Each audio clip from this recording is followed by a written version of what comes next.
Welcome back to the Arise interview. I'm Charles Anyegolu. So, to the enormous challenge of being a black photographer in a white world with the lack of diversity in curatorial positions. Many black photographers remain unsupported and unexhibited, but now one producer is using social media to bring photographers of color in front of the lens and to a global audience.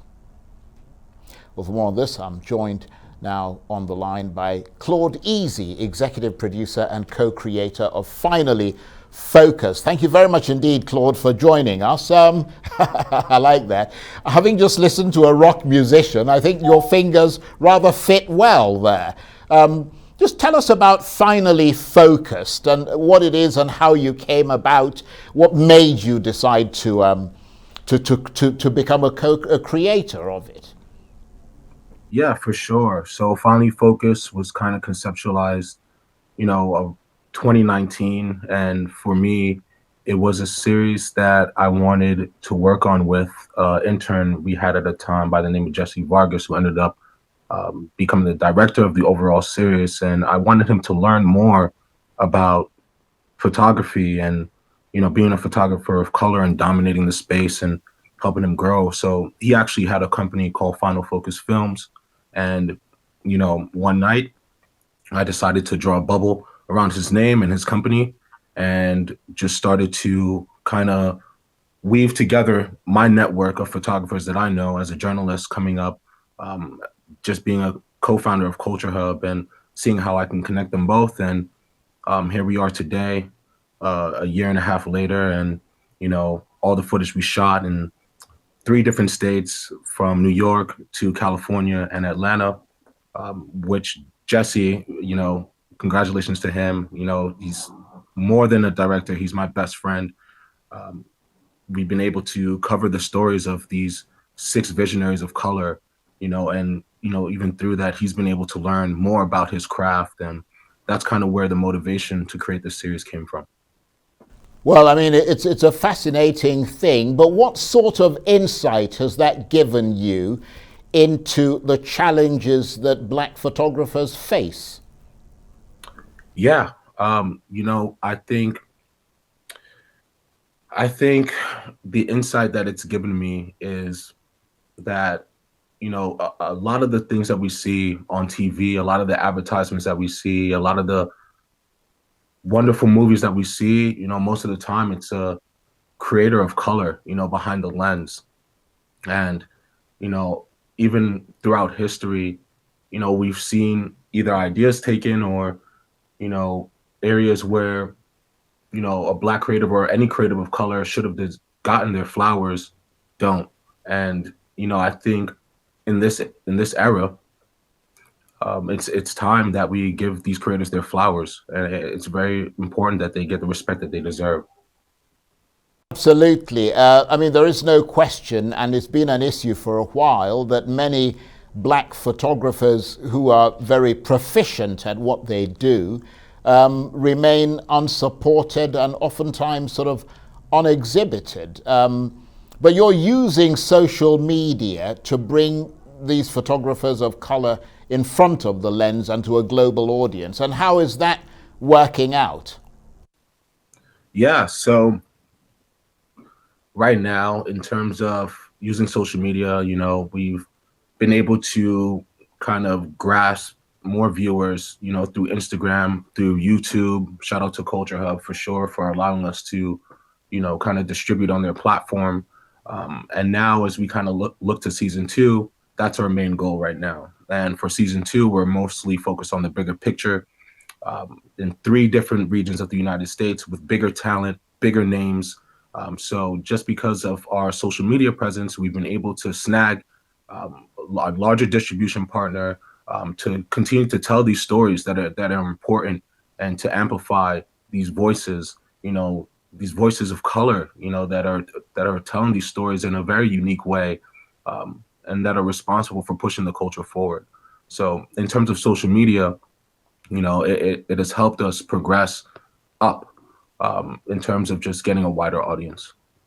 And you talk about these people telling very unique stories. Tell us some of those stories. I know you mentioned one or two sort of at the outset, but just tell us more about the kinds of stories that they're telling and what makes them unique.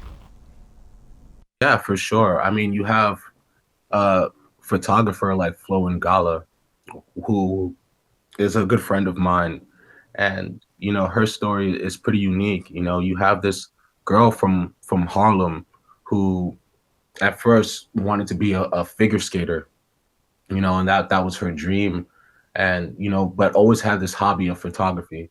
And we actually had a college class together, a documentary photography class together, and I remember we worked on a project together back in the day. um, and even at that time, I knew that she was going to be something great. So I always stayed in touch with her throughout my career, and I watched her grow throughout her career. And Flo is someone who has evolved, not only as a photographer of color, but a female photographer in the space. Landing a job shooting Cardi B, and kind of being her go-to photographer for Gucci Mane as well. And now she's publicized in many magazines from Billboard down, and working on a Netflix job now. So, some of the stories that she's been able to tell, whether it be editorial spread for Cardi B, or, the story of Black protesters, it's important that we see it through a Black person's lens, or a person of color's lens, because oftentimes these stories are told through a white lens, and told incorrectly. That's a very important point. And I was just looking at some of the video of the material that you have. I mean, it's about also beyond that storyline, it's also the camera angles, isn't it? It's the way that you kind of look at the world through a lens. And it really is quite extraordinary what that can do. The way that, it can influence the perception of a person or an object or a situation by simply the way that it's shot. Yeah, yeah, I definitely agree. Even you have someone like MF, who we shot, who's also a close friend of mine.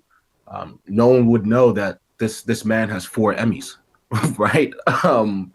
And that's what we strive to do, and that's why the series was created, to kind of give them that stage that they deserve. Like, MF to me has been a mentor, in terms of photography and videography and the things that he's shot, and the things that he's won awards for, the most prestigious awards you can probably win, as a young director coming up.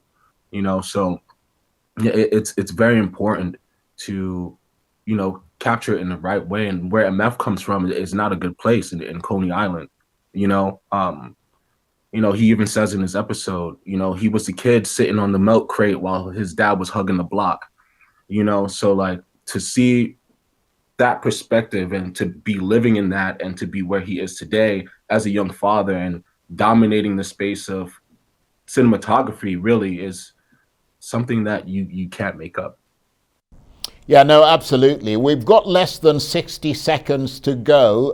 Where do you take things from here? I know you're talking about series 2, but beyond that. Yeah, I mean, season 2 on the mind for sure. Finally focus the bigger picture. If you want to take a look at the series, please go to YouTube, Culture Hub. Series lives there, that first season.